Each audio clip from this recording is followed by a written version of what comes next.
right, welcome to today's episode of Tomorrow's Leader, where we dive deep on all things leader related to leading yourself and leading others. I am John Laurito, your host, today with another great episode.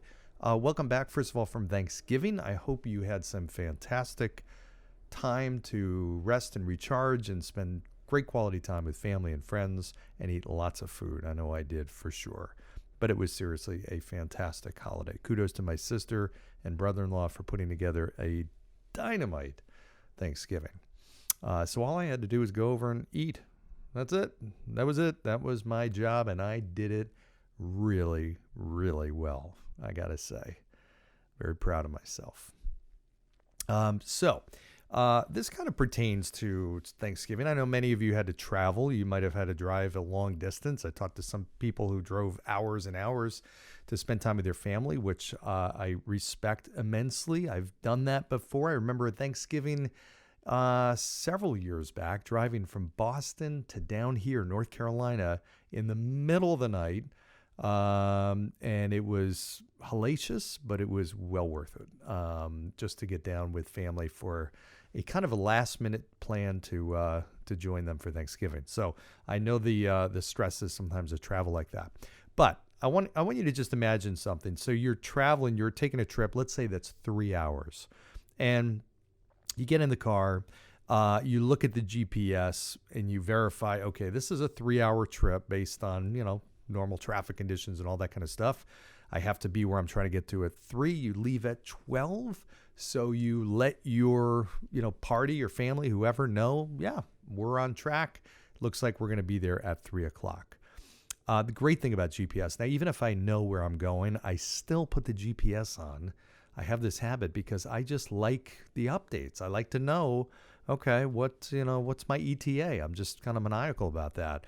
And now with GPS, it gives traffic updates and all that kind of stuff and reroutes you and figures out, the best way, fastest way, most direct way, cheapest way, whatever way you want. But I want you to picture just driving, beginning that journey, and about 15 minutes into that journey, you hit just nonstop, standstill traffic. I mean, like the type of traffic that you just do not see an end in sight. Now, you're sitting there for 5 minutes, which turns to 10, 15, 20, 30. You're now in this traffic jam for half an hour. Now, at this point, would you communicate to the people, the family, that you are not going to be there at 3 o'clock? And I want you to think about this. For some of you out there, this may be an easy answer. For some, it may not. Okay, because there are some people that say, you know what? I don't care. I'm going to figure out a way to keep on track and somehow make up some time. Now, in reality, if this is a 3-hour trip and I'm a half an hour, 15 minutes in, and I'm already a half an hour or 45 minutes in, I'm half an hour of that has been standstill traffic, it is extremely unlikely that I'm going to get there by 3 o'clock. Now, if it's me, I call my relatives, I send them a text, whatever, and let them know. I don't send a text if I'm driving. Yes, I know. But I let them know, hey, it's not going to be 3 o'clock. It's probably going to be more like 3:30. Hit a traffic jam, this and that. And most of the time, hey, listen, that's understandable. That happens, especially Thanksgiving. But there are some people that would say, no, I don't. Now, let's say that you are now on the midst of your trip. You get through the traffic, and your relatives call you and say, hey, you know what? Can you do us a big favor? We literally forgot the stuffing. We have no stuffing for Thanksgiving. Would you mind doing a favor and making a detour? There's a really a place that specializes in stuffing, the world's best stuffing. It's called the Stuffing Store, world-renowned stuffing store. Can you stop at this place? I know it's a little detour. It's out of your way. It's not on the normal way you'd take. It's going to probably be a half an hour out of your way. But would you mind doing this? Okay, now, I'm already a half an hour late. This detour is going to make me an hour late. But of course, yeah, sure, no problem. I'm going to do that, no problem. But my destination, my arrival time is now pushed back another half hour.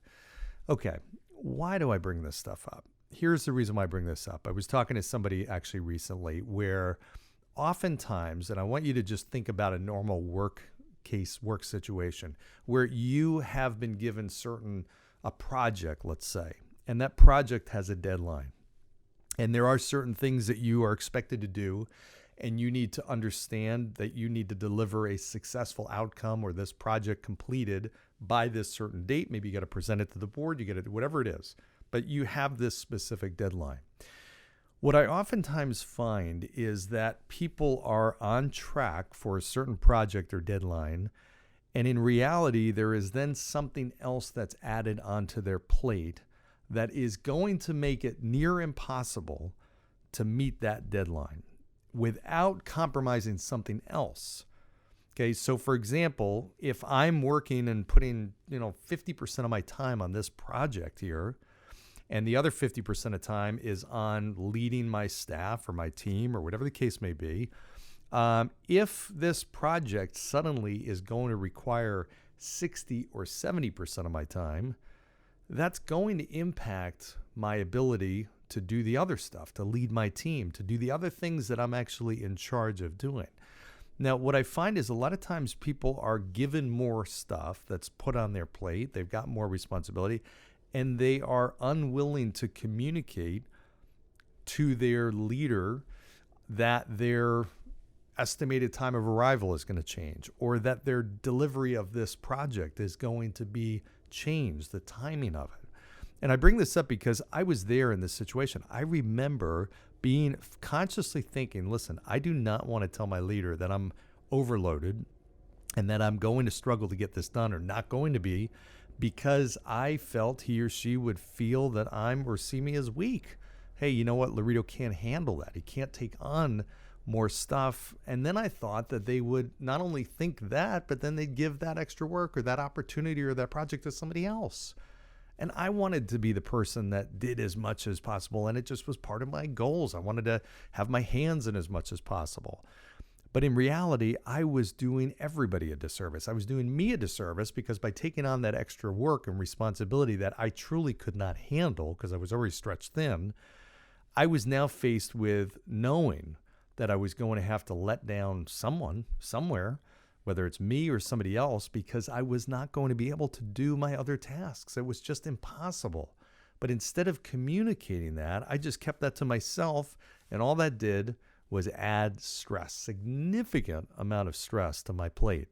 And my work was compromised. My ability to produce and be effective and as successful as possible was compromised. It was hampered. I was just not able to do that. So my point is, you're best off when you're in that situation, and I know you have been. Everybody has been in periods of time where you are asked. Now, maybe you're the CEO, maybe you're the top person in your organization. And for those of you who are leading teams, I ask you to think about this from the other standpoint. But you have to be very conscious of when you are taking on more responsibility, what is the impact? It's not necessarily that you will be able to absorb all this extra work and just work more hours. There's a capacity limit that everybody has, and just working more hours is not always the answer, because there are drawbacks to that. There are consequences to that takes away from my focus, my ability to rest and recharge and be as effective in these other areas. So it's not just a matter of stacking on hours. So if I'm in that situation, I need to communicate to my leaders, to my boss. And it simply can be a question of, hey, I'm more than happy to take this project on, but if I do, I want to be clear that there's a couple of options or results of this. One is, if I take this project on, this means the other project A that's due on December 15th, I will not be able to get that done in that time frame. It will mean extending that a week. Or it will mean that I will not be able to do project C or start that for another week or two. Okay, either one of those I can do if I absorb what you're just talking to me about, but where would you like me to compensate? That kind of conversation at least lets the leader understand what's happening here, right? Because then he or she can make a decision as to whether or not, okay, is it worth me giving this project to you and having those situations arise where that deadline is missed or the other project can't be started on time. Okay, bottom line is communication is essential.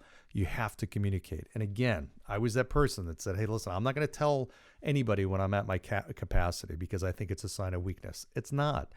I've been a leader for many, many years, and I wanted to know from my people what ultimately was their true capacity. I did not look at it as a sign of weakness. I actually looked at it as a sign of weakness, the inability to tell me when somebody was at their capacity, because I realized that everybody has a tipping point, so to speak. And if you put too much on somebody's plate, at some point they're going to drop that plate, or they're going to fall over, or they're going to just, something negative is going to happen no matter what. So it did no good to me, to the company, to the organization, to that person, if they did not communicate to me when they felt like they were at capacity. Now, if I was giving something to somebody, it meant that I had confidence in them. If I didn't have confidence in them, I wouldn't have given them a project or assignment or responsibility or additional scope or role or anything like that. So part of it is realizing, hey, your leader is giving you this for a reason. He or she thinks highly of you. Now, the other part of that is you've got to communicate and make sure expectations are aligned. So just a thought, I wanted to share that quick lesson with you. Communicate, communicate, communicate. When you feel that you are taking on something that is not feasible without compromising or taking away from other areas, you have to let your supervisor, your leader, your boss know that. And as the leader, you have to ask for that. You've got to set that tone with all of your people so that you can manage workloads and manage your teams effectively and lead your teams effectively. So that's today's lesson. Hope that was helpful, valuable, get the wheels turning for you. As always, I greatly appreciate your ideas for future topics and guests and questions that you may have. I appreciate greatly you liking, subscribing, sharing, and going down below and giving a 5-star review. Thanks. Appreciate your time. Bye.